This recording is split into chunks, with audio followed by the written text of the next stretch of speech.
పోసాని కృష్ణమురళి నడవలేని పరిస్థితుల్లో యశోద హాస్పిటల్లో చేరి చికిత్స తీసుకుంటున్నాడు అని కొన్ని టీవీల్లో వచ్చింది. ఎక్కువగా స్పష్టంగా బాగా అందంగా డ్రమటైజ్ చేసుకుంటూ వచ్చింది మా అన్నయ్య రాధాకృష్ణ ఆంధ్రజ్యోతిలో. అసలు విషయం ఏంటంటే నాకు ఒంట్లో బాగోనిది అనేది వాస్తవం. అది ఎవరికి చెప్పానంటే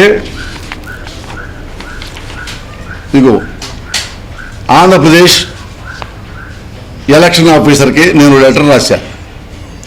ఎందుకు రాశారంటే మీకు తెలుసు, ఎందుకంటే పోసాని కృష్ణమురళి ఒక సినిమా తీశాడు. ఆ సినిమాలో చంద్రబాబుని అన్పాపులర్ చేయడానికి ఆ సినిమా తీశాడు. ఆ సినిమా ఆపండి అని తెలుగుదేశం కార్యకర్త ఎవరో అతను ఒక లెటర్ రాస్తే దానికి నాకు నోటీస్ ఇచ్చారు. నేను చంద్రబాబుని విమర్శిస్తూ చంద్రబాబుని అన్పాపులర్ చేస్తూ నేను సినిమా తీయలేదండి అని రిటర్న్ కూడా ఇచ్చా. ఇస్తే వాళ్ళు ఏం చేశారంటే మళ్ళీ నాకు మీరు ఇన్ పర్సన్కి వస్తే బాగుంటుంది అన్నారు. నేనేం చేశానంటే స్వయంగా రావడానికి నాకు ఇబ్బంది ఉందండి, ఇదిగో ఈ ఇబ్బంది అని చెప్పా. నేను సరిగ్గా నడవడానికి కూడా ఓపిక లేని పరిస్థితుల్లో ఉన్నాను. నాకు ఆపరేషన్ పడే అవకాశం ఉంది. యశోద హాస్పిటల్లో నేను ట్రీట్మెంట్ తీసుకుంటున్నాను. ఆపరేషన్ తొందరగా చేయాలి. నేను సినిమా షూటింగ్ ఉండటం వల్ల ఆ డాక్టర్కి రిక్వెస్ట్ చేశాను. డాక్టర్ పేరు ఎంవి రావు గారు, అప్పుడు కేసీఆర్ గారికి ఆయనే వైద్యం చేసిన ఫేమస్ డాక్టరు. అడిగితే తొందరగా సినిమా ఫినిష్ చేసుకోండి, తర్వాత ఆపరేషన్ చేయించుకోండి అని చెప్పాడు. ఇది యశోద హాస్పిటల్ రిపోర్టు. పోసాని కృష్ణమురళికి ఏముంది, ఏంటి అనారోగ్యం ప్రాబ్లం ఇందులో ఉంది, మీరు స్పష్టంగా ఉంటుంది. నాకు ఏ ప్రాబ్లం ఉందో కింద 3 మార్కులు పెట్టున్నా, ఏ ప్రాబ్లం నాకుంది అని స్పష్టంగా ఉంది. నాకు ఇక్కడ నుంచి ఈ కింద పార్ట్ ప్రాబ్లం, గజ్జల్లో నాకు ఒక ఇబ్బంది కలిగింది. దాంతో I am unable to walk properly. అసలు హ్యాండిక్యాప్డ్ అయిపోయాడు కాదు.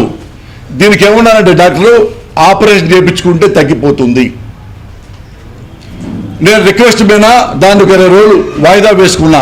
అన్న షూటింగ్ ఆగిపోతుంది మధ్యలో, మార్చి లాంటి సినిమాలు ఉన్నాయి, మరికొన్ని సినిమాలు ఉన్నాయి అంటే రిక్వెస్ట్ అయితే డాక్టరు అవి అవగొట్టుకోండి, ఆపరేషన్ రండి. ఈ లెటరు దీన్ని కూడా నేను ఈ లెటర్ను కూడా జత చేసి ఎలక్షన్ కమిషన్ గారికి నేను పంపించడం జరిగింది. బట్ అదృష్టమో దురదృష్టమో నాకు తెలియదు, కానీ ఏదైతే నేను ఎలక్షన్ కమిషన్కి పంపించానో ఆ లెటరు ఏది ఫస్ట్ ఈ లెటరు నేను రాలేకపోతున్నాను అనే లెటరు ఏముందో ఈ లెటరు మీడియాకి వచ్చింది. ఎలా వచ్చిందో నేను మీకు చెప్పక్కర్లా. ముఖ్యంగా ఇలాంటి లెటర్తో సహా ఏబిఎన్లో రాత్రి వచ్చింది. ఈ లెటరు నేను ఎలక్షన్ కమిషన్కి రాస్తే మీడియాకి వచ్చింది. తప్పు లేదు, రావచ్చు, ఇదేం సీక్రెట్ కాదు కాబట్టి రావచ్చు, వచ్చింది. దురదృష్టం ఏంటంటే దీని పర్పస్ ఏంటంటే నేను చంద్రబాబుని అవమానించడానికి సినిమా తీశాను, ఆ సినిమా ఆపమని వచ్చిన నోటీసు. దాన్ని ఏబిఎన్ వాళ్ళు రాత్రి మేకప్ ఏం చేశారంటే పోసాని కృష్ణమురళి కులాన్ని ఆపాదించాడు చంద్రబాబు నాయుడికి, ఆపాదించి కులపరంగా విమర్శలు చేశాడు. అందుకని టీడీపీ వాళ్ళు నోటీస్ ఇచ్చారు, రిపోర్ట్ ఇచ్చారు ఎలక్షన్ కమిషన్కి. దాని తాలూకు నోటీసు మురళికి ఇచ్చారు. ఆ నోటీస్ చూసుకున్న మురళి, అబ్బాయి నేను చంద్రబాబుని ఏం అనలేదండి, నేను అడగలేని పొజిషన్లో ఉన్నాను, హాస్పిటల్లో జారబోతున్నాను అని దాన్ని ఇలా ట్విస్ట్ చేసి రాత్రి ఏబిఎన్ ఆంధ్రజ్యోతిలో వచ్చింది. నేను స్వయంగా చూశా. దీనికి ఇంకొక మసాలా వేశారు, ఎవరో కుటుంబరావు అంట టీడీపీ. ఆయన మాట్లాడుతూ ఆయన అడుగుతున్నారు, వీళ్ళు కుటుంబరావు గారు దీన్ని మీరు ఎలా చూస్తారు, పోసాని గారు అడగలేని పరిస్థితుల్లో ఉన్నారు, యశోదలో ఉన్నారు, చావుబతుకుల్లో ఉన్నారు, మీరు దీన్ని ఎలా అనుకుంటున్నారు? పోసాని కృష్ణమురళి ఇట్లా కులం పేరుతో చంద్రబాబు గారిని అంటాం అనేది తప్పు. అది మేము ఖండిస్తున్నాం. పోసాని గారికి నిజంగా లేవనే పరిస్థితులు అలా సీరియస్గా ఉంటే మాత్రం మేము కూడా హెల్ప్ చేస్తాం అలాంటి మాటలు. తర్వాత ఇది అబద్ధం అనుకోండి, అది ఇంకా పెద్ద నేరం అవుతుంది అని వారు కూడా సెలవు ఇచ్చారు బాగా మసాలా వేసి. నేనంటాను అది ఒక పోసాని గారు చెప్పింది అబద్ధం అనేసో మీకు లెటర్లు చేయించా, మీ స్వయంగా ఇస్తా, మీరు యశోద హాస్పిటల్ వెళ్ళొచ్చు. ఈ రిపోర్ట్ వాళ్ళ దగ్గర ఇప్పుడు కంప్యూటర్ కొడితే వాళ్ళ కొత్త రిపోర్ట్లు మీకు వస్తాయి, మీరు చూడొచ్చు. నా మాట ఒక్క అబద్ధం లేదు. వేరే కుటుంబరావు గారు అన్నాడే, ఒకవేళ ఈయన అబద్ధం ఆడితే, నాన్న కుటుంబరావు అబద్ధం ఆడే బుద్ధి, వెన్నుపోటు పొడిచే బుద్ధి మీ నాయకుడికే ఉంది. ఈ భారతదేశంలో ఆ పేటెంట్ హక్కులు మీ చంద్రబాబు గారికే ఉన్నాయి, అది మీరు తెలుసుకోవాలా. చంద్రబాబు గారికి కులాన్ని ఆపాదించాడు అని చెప్పి నేను చంద్రబాబు అన్న మాటలను లిస్ట్ చేశాడు ఏబిఎల్లో. జస్ట్ దీనివల్లనే కేసు పడ్డట్టుగా వారు రాశారు. నేనంటాను దాన్ని నేనేం అనలేదు, చంద్రబాబు గారిని అన్నానని కూడా చెప్తున్నారు. నేను ఇప్పుడు మళ్ళీ మీ ముందు చెప్తున్నా, నేను అన్నాను చంద్రబాబు గారికి కుల పిచ్చి ఉందని నేను అన్నాను, స్పష్టంగా చెప్తున్నా. ఇందులో ఏబిఎన్ గారు ఉన్నారు కాబట్టి మళ్ళీ మీరు ఒకసారి చూసుకోండి. చంద్రబాబు గారు కుల పిచ్చి ఉంది, కులగజ్జె ఉంది అని ఎందుకన్నానో తెలుసా? సాక్ష్యం నా దగ్గర ఉంది, ఒకసారి ఇవ్వండి సార్. అది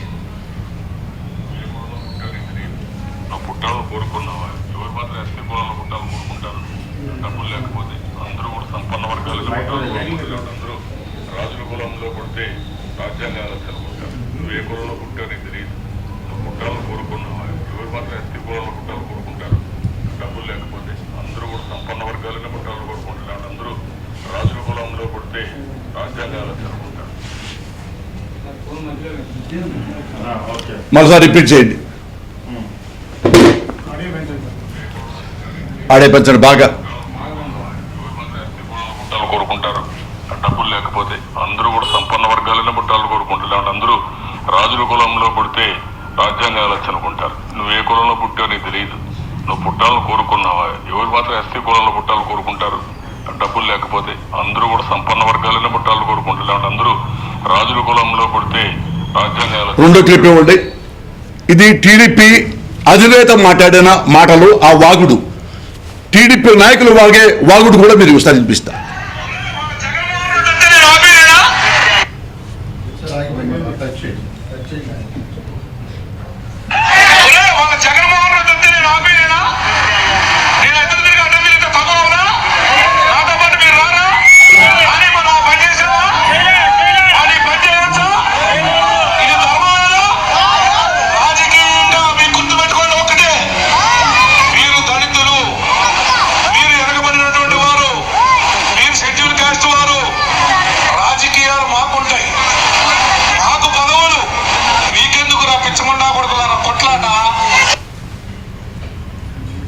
తెలుగుదేశం నాయకుడు ఏమన్నాడు చంద్రబాబు నాయుడు, ఆంధ్రజ్యోతి ఏబిఎన్ గారికి ముఖ్యంగా చెప్తున్నా, రాధాకృష్ణ అన్నకి ఏమన్నాడు?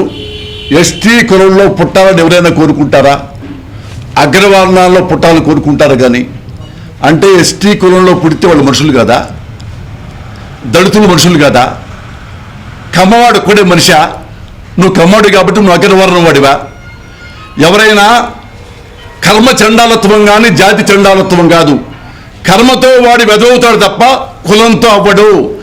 ఈ బుద్ధి కూడా, ఈ స్పృహ కూడా చంద్రబాబు నాయుడుకి లేదా? కాబట్టి కదా నేను కుల ఫీలింగ్ ఉందన్నాను. ఈ మాట ముఖ్యమంత్రి అనొచ్చా? అనదగునా? అన్నాడు ఊరుకున్నారా? వాళ్ళ టీడీపీ నాయకులు ఏమన్నారు? మీరు దళితులు, మీరు వెనకబడ్డ వర్గం వాళ్ళు, మీకు రాజకీయాలు ఎందుకురా? మాకు పదవులు కావాలి, మీకెందుకురా పిచ్చి ముండా కొడకల్లారా? ఈ భాషతో మీరు లైవ్లో చూపించేప్పుడు మీకు ఈ తెలుగుదేశం పార్టీకి కుల పిచ్చి లేదు అని నేను ఎందుకు అనుకోవాలి? ఎవడన్నా ఏ ఎమ్మెల్యే సరే దళితులు మీకెందుకురా రాజకీయాలు అంటాడా? రాజకీయాలు దళితులు, ఒక దళితులకి, ఒక అమ్మవారికి, ఒక రెడ్డికి, ఒక మాలకు, ఒక మాదికి కాదే. ప్రజాస్వామ్యంలో ఓటు ఉన్న ప్రతి వాడికి, ప్రతి పౌరుడికి రాజకీయాలు కావాలి. రాజకీయం అంటే నథింగ్ బట్ సర్వీస్. అంటే దళితులు సర్వీస్కి పనికిరారా? ఉన్న కమ్మ క్యాస్టులు పుట్టిన వాళ్ళే పదవులు ఏలటానికి పనికొస్తారా? మన చంద్రబాబుని ఎందుకు అనకూడదు? చంద్రబాబు కుల గజ్జి ఉందని ఎందుకు అనకూడదు? మరి దీన్ని ఎప్పుడన్నా ఏమైనా ఆంధ్రజ్యోతి రాధాకృష్ణ ఎప్పుడన్నా రాశాడా? ఇదే ఎస్టీలో పుట్టాలని ఎవరైనా కోరుకుంటారా అని జగన్మోహన్ రెడ్డి అని ఉంటే ఏబిఎన్ ఆంధ్రజ్యోతి ఫ్రంట్ పేజీలో ఏబిఎన్ ఛానల్లో ఫ్రంట్లో వచ్చేసి ఇతనికి మదం అహంకారం ఇతని నమ్మటికి ఎస్సీ ఎస్టీ కేసు బుక్ చేయండి అనేవాడు వేదా రాధాకృష్ణ అన్నయ్య నువ్వు.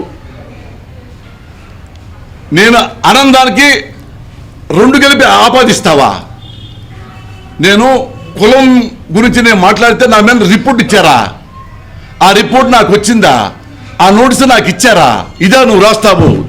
ఇదిగో నాకు ఇచ్చిన నోటీస్, ఇదిగో నాకు ఇచ్చిన నోటీస్ ఏంటంటే చూడండి, ఫలానా సినిమా తీశారంట మీరు, ఆ సినిమాలో చంద్రబాబుని మలయం చేస్తున్నారంట, దానికి ఇచ్చిన నోటీసు అని ఇచ్చారు. నువ్వు రాత్రి ఏబిఎన్లో ఏం రాశావు? రాధాకృష్ణ అన్నయ్య నువ్వంటే నాకు చాలా గౌరవం. నిన్ను ఒక్కటే ఒక్క మాట అడుగుతున్నా. ఎప్పుడో నువ్వు రాశావు పేపర్ పెట్టిన కొత్తలో, అక్షరం ఆయుధంగా మారుస్తాను అని. అక్షరం మీ ఆయుధం, ఇలాంటి భాష ఏదో మాట్లాడావు. నువ్వు అక్షరాన్ని ఆయుధంగా మార్చకపోయినా పర్వాలేదు, కానీ అక్షరాన్ని వేస్తిగా మార్చి మీడియా వ్యభిచారం చేయొద్దు రాధాకృష్ణ అన్నయ్య. నువ్వు మీడియా వ్యభిచారం చేస్తున్నావు. అబద్ధం ఆడేవాడిని ఏమంటారు తెలుసా? లంగా, లోఫర్, లఫూట్, బ్రోకర్, లోఫర్, చీపర్ అంటారు. ఇవన్నీ నువ్వేగా ఏ రాధాకృష్ణ అన్నయ్య? నా గురించి నీ వెరీ కామన్ మ్యాన్నే, నా గురించి ఒక వార్తని తిప్పి చెబుతావా? నువ్వేం చెప్పాలి? విడివిడిగా రాసుకో. నీకు చంద్రబాబు నాయుడు గారు అంటే చాలా ఇష్టం, ఇంకా చాలా ఇష్టం ఉంది నీకు. చంద్రబాబు నాయుడు గారు నువ్వు ఎలాగైనా దండం పెట్టుకోవచ్చు, పొద్దున్న లేచి కాళ్ళకి దండం పెట్టచ్చు, కాళ్ళు నాకొచ్చు, నాకే అభ్యంతరం లేదు. కానీ నేను ఆనందాన్ని అన్నాడు, ఈ కేసు పైన మురళికి నోటీస్ పంపిస్తే నిన్న టనలేదు చంద్రబాబుని అని అన్నట్టుగా ఈ డైలాగులతో నువ్వు రాత్రి వంట వార్చావే ఏబిఎన్లో. నేను స్వయంగా చూశానే, నా తల్లి సాక్షిగా. చూసేవాళ్ళు అనుకుంటారు నిన్న చంద్రబాబుని విమర్శించాడు, మళ్ళీ ఏబిఎన్ రాగానే భయపడిపోయి టీవీలో నేను చంద్రబాబు అనలేదు అన్నాను. చంద్రబాబుని, చంద్రబాబు కులపిచ్చి ఉంది, మానసిక రోగి. రోగి కాకపోతే ఎస్టీ కులంలో పుట్టాలని ఏ ముఖ్యమంత్రిని అంటాడండి? నేను అనగలనా? కనీసం కామన్ మ్యాన్నే. నువ్వు అంత చీప్గా మాట్లాడితే రాధాకృష్ణ దాన్ని తిప్పి పోసాన్ని అనుపాపంగా చేయటానికి నేను మళ్ళీ అనలేదు అని అన్నట్టు మీరు రాత్రి మీడియా మొత్తం మీరు రాత్రి ఆ క్లిప్పింగ్ మీరు చూడండి. ఏబిఎన్ ఆంధ్రజ్యోతితో వచ్చింది. రామారావు గారు ఎవరో దానికి ఎక్కడి నుంచో ఆయన మాట్లాడారు. మధ్యలో ఈ కుటుంబరావు గారు వచ్చారు. కుటుంబరావు గారు వచ్చి అంటారు, ఒకవేళ ఇతను నిజంగా హెల్త్ బాగాలేదు అనేది లెటర్ అబద్ధం అయితే ఇంకా పెద్ద నేరం అది అన్నాడు.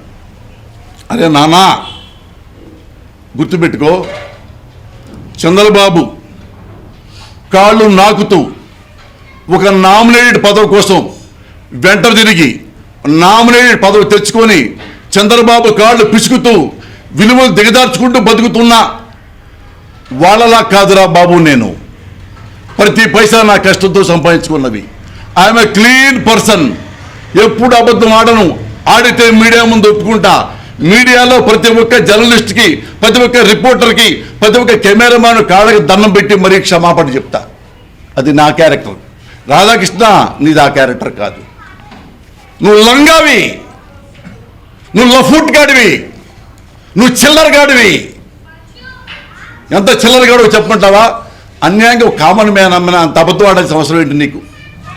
హెల్త్ బాగాలేదు, ఇదిగో నేనే చెప్తున్నా, ప్రౌడ్లీ కన్సర్న్. నీకు ఎయిడ్స్ ఉందేమో, నాకు ఎయిడ్స్ లేదు. పెద్ద రోగం ఉందని కలరిచ్చి నా గురించి కాళ్ళు చేతులు పడిపోయినాయి అని బిళ్ళ. నేను ఓపెన్గా చెప్తున్నా, నాకు ఈ జబ్బు ఉంది. ఇది జబ్బు కాదు, చిన్న రోగం కూడా కాదు. దీనివలన నడవలేకపోతున్నా. గజ్జల దగ్గర బిళ్ళలాగా వచ్చినాయో గొళ్ళలాగా వచ్చినాయో డాక్టర్ గారు రిపోర్ట్ ఇచ్చారు. ఇది రిపోర్ట్ మీరు చూసుకోవచ్చు. నువ్వు దీన్ని ఎంత మలుస్తావు? కులాన్ని ఆపాదించటం ఏంటి? నీ కళ్ళు కనపడటం లేదా? నీ కళ్ళు పోయినాయా? ఏ ముఖ్యమంత్రి అయినా ఎస్టీలు పుట్టాలి ఎవరైనా కోరుకుంటారా అంటారా? ఇదే జగన్ నువ్వు ఫ్రంట్ పేజీలు అయ్యో ఇదిగో నువ్వెంత ఉత్తముడి అంటే చూపిస్తా అప్పుడే. ఇదిగో ఇలాగా అమ్మాయిలతో లోకేష్ బాబు ఇలా జగన్ ఫోటోలు వచ్చినాయి అనుకో, అమ్మాయిలతో తాగుతూ తిరుగుతూ, నువ్వు ఎక్కడ రాస్తావనయ్యా? ఫ్రంట్ పేజీలో అమ్మ జగను దొరికావే, ఎవరి అమ్మాయి భుజాల మీద పట్టుకొని, చంకల్లో పట్టుకొని, ఎక్కడెక్కడో పట్టుకొని, ఎక్కడెక్కడో నాకుంటూ ఫోటోలు దిగాడే లోకేష్ బాబు. ఈ ఫోటోలు జగన్ అయి ఉంటే నీ జర్నలిజం ఎక్కడుండేదన్నా? ఫ్రంట్ పేజీలో ఇప్పటికీ సీరియల్గా వస్తుండేది కదా. ఇదిగో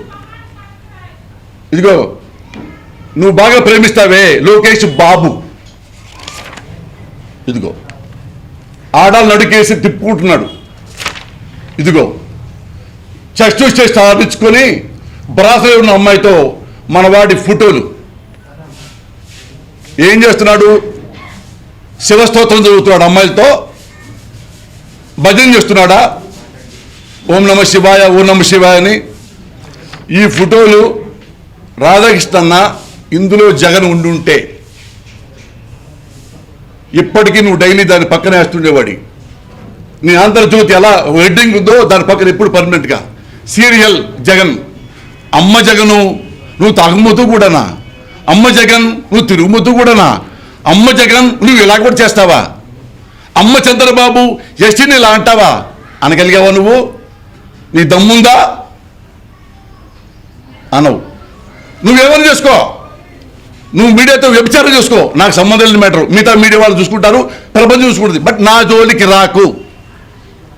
నువ్వెన్ని తిట్టినా చిరునవ్వుతో బయటికి వెళ్ళటానికి నేను జగన్మోహన్ రెడ్డిని కాదు, పోస్తానికి ఇష్టం లేని.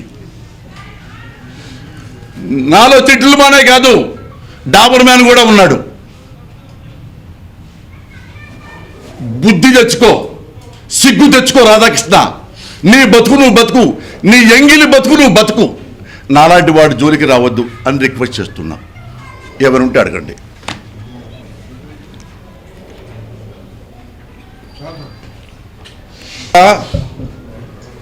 నేను నడవలేని పరిస్థితే. ఇదిగో అన్న రిపోర్టు. ఇది షూటింగ్ జరిగేటప్పుడు వచ్చింది ఫస్ట్ టైం నాకు పెయిన్. షూటింగ్ జరుగుతుంటే కూర్చుండిపోయా. ఏమైనా చూస్తే నా టెస్టికల్స్ దగ్గర అన్వాంటెడ్గా ఏదో ప్రాబ్లం వస్తే ఇదిగో ఈ ప్రాబ్లమ్స్ కూడా ఇందులో ఉన్నాయి అన్నయ్య, మీరు చూసుకోవచ్చు మీడియా వాళ్ళు. ఇందులో ఏ ఒక్క అబద్ధమైతే మీరందరూ నా చెప్పుతో కొట్టి హక్కు మీకు ఇస్తాను నేను.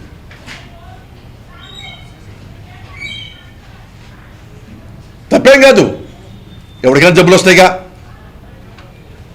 ఎయిడ్స్ వచ్చేవాడికి ఎయిడ్స్ వస్తాయి, క్యాన్సర్ వచ్చేవాడికి క్యాన్సర్ వస్తాయి, మానసిక రోగం వచ్చేవాడికి రోగం వస్తుంది. జస్ట్ రాధాకృష్ణ మానసిక రోగి. ఏమి లేనిది ఉన్నట్టు రాస్తాడు నా మీద. ఏ కర్మ నీకేం వచ్చింది? దరిద్రం. అడుగు తింటున్నావా? దాన్ని అన్నం పెడతా. చంద్రబాబు కాళ్ళే పట్టుకో. చంద్రబాబు అధికారులు నాకుతావా? నాకు అభ్యంతరం లేదు, నా సంబంధం లేని మ్యాటరు. మరి నన్ను ఎందుకు నాగుతున్నావు? నన్ను నాకొద్దు రాధాకృష్ణ. నువ్వంటే ఇప్పటికీ నా గౌరవం. ఎవరితో పెట్టుకోవాలో వాడితో పెట్టుకో. నేను చచ్చేదాకా ఎలాగే ఉంటా.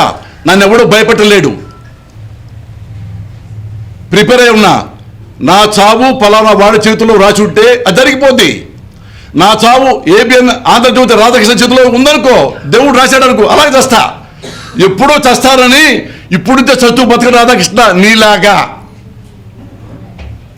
మీడియా అంటే ఎప్పుడు ప్రజలకి మిత్రపక్షంగా, అధికార పక్షానికి శాశ్వత ప్రతిపక్షంగా ఉండాలి మీడియా. నాకు తెలిసిన మీడియా అది, నాకు తెలిసిన జర్నలిజం అది. నువ్వు అధికార పక్షానికి మిత్రపక్షంగా ఉంటావు. Great man you are. సిగ్గుపడవయ్యా రాధాకృష్ణ.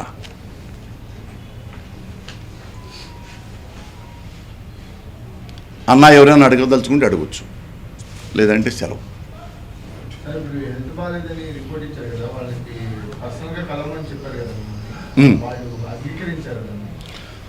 కాదండి, ఒక హెల్త్ బాగలేదు, నేను ఆపరేషన్ చేయించుకోవాలి అన్న తర్వాత అంగీకరించకపోవడానికి ఏముంది ఇందులో? రిప్లై అంటే ఈ పేపర్ మీడియాకి రావటమే రిప్లై అంటే వాళ్ళకి నా మీద సానుభూతి. పాపం ఏ సానుభూతి అంటే అయ్యో పోసాని కృష్ణమూర్తి గారు అనేబుల్ టు వాక్ అండి, ఆపరేషన్ చేయించుకోవాలంటే పాపం అదిగోండి అని ఆ మీడియాకి లెటర్ ఇచ్చి ఉంటారు. పాపం నా మీద ఎంత ప్రేమ వాళ్ళకి. ఏబిఎన్ ఆంధ్రజ్యోతికి లెటర్ ఇచ్చారంటే నా మీద ఎంత గౌరవం వాళ్ళకి, నా మీద ఎంత సానుభూతి.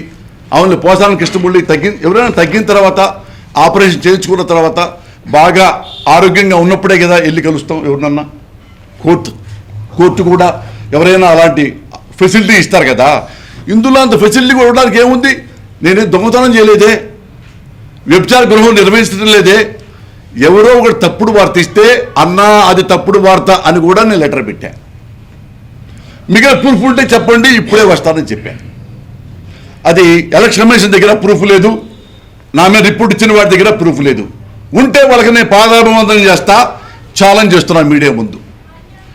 నేను పలానా సినిమా తీస్తున్నాను, ఆ సినిమాలో పలానా ఉంది అని ఎవడైనా చెప్పగలిగితే, ఏది రిపోర్ట్ ఇచ్చిన వాడు, రిపోర్ట్ తీసుకున్న మహానుభావులు అది ప్రూవ్ చేయగలిగితే, నేను చంద్రబాబును మలయం చేయడానికి సినిమా తీశానని అని అందులో కనుక వరుసగా 4-5 సీన్లు ఇదిగో ఉన్నాయి అని చెప్పగలిగితే వాళ్ళకి నేను పాదాభివందనం చేస్తా. సో నేను ఎప్పుడు తప్పు చేయలేదు కాబట్టి అందుకని ఎలక్షన్ కమిషన్ అంటే నాకు చాలా గౌరవం.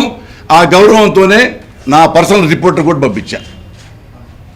అందుకే ఎలక్షన్ కమిషన్ పెద్ద మనసు కదా వాళ్ళది, చాలా పెద్ద మనసు, ప్రజల పట్ల చాలా కన్సర్న్ ఉంది. అందుకు నా పట్ల కూడా నా ఆరోగ్యం పట్ల కన్సర్న్ ఉంది. అందుకని నాకు మినహాయింపుని ఇస్తారు అని మనస్ఫూర్తిగా ఆశిస్తున్నా.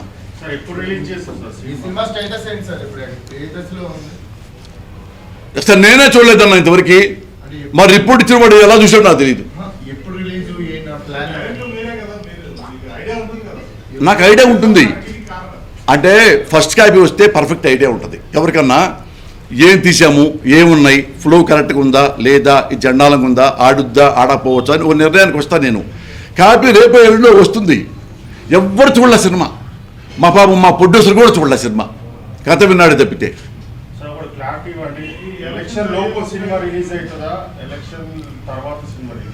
ఎప్పుడు సెన్సార్ వాళ్ళు నాకు సర్టిఫికేట్ ఇస్తే అప్పుడు రిలీజ్ అవుతుంది.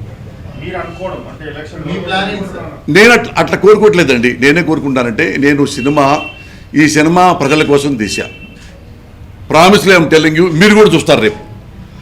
ఇందులో ఏముందంటే ఓటు డబ్బులకి అమ్ముడుపోకండి, మందుకి అమ్ముడుపోకండి, కులం కార్డుకి అమ్ముడుపోకండి. ఈ గుడ్ థింగ్స్ ఇవే ఎలక్షన్ కమిషన్ కూడా కోరుకుంటున్నవి.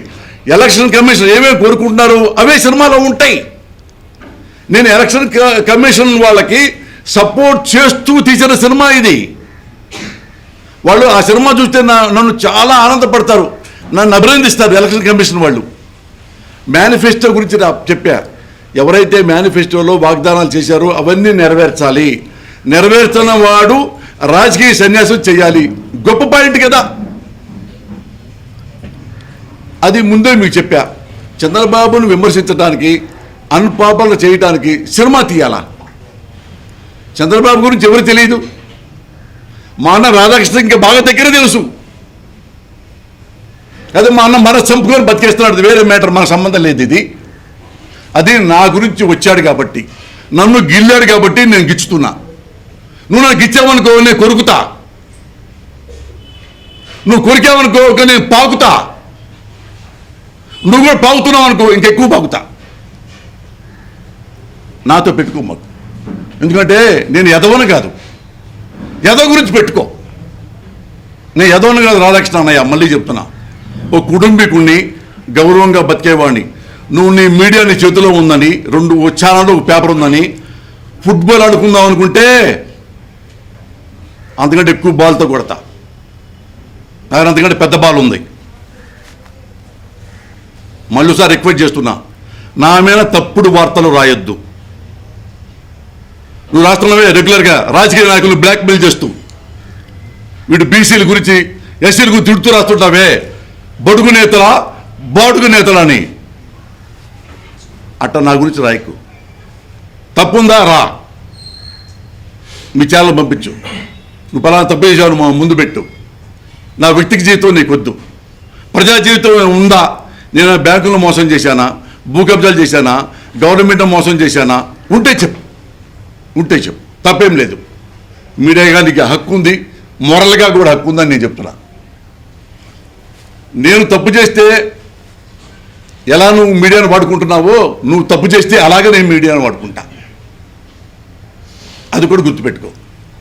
మీడియా అంటే నువ్వు ఒక్కడవే కాదు, చాలా మీడియా కోసం ప్రాణాలు అర్పించిన మహానుభావులు ఉన్నారు. జర్నలిజం చదివి నేర్చుకో. కొన్నాళ్ళైనా మనిషిగా బ్రతుకు కొన్నాళ్ళైనా. ముక్కు, చెవులు, కళ్ళు, కళ్ళు ఉంటే కాదు మనిషి. ఎథిక్స్, వ్యక్తిత్వం, విలువలు, మానవత్వం, కండక్టు, క్యారెక్టర్ అన్నీ ఉండాలి. ఉంటే వాడిని మనిషి అంటారు.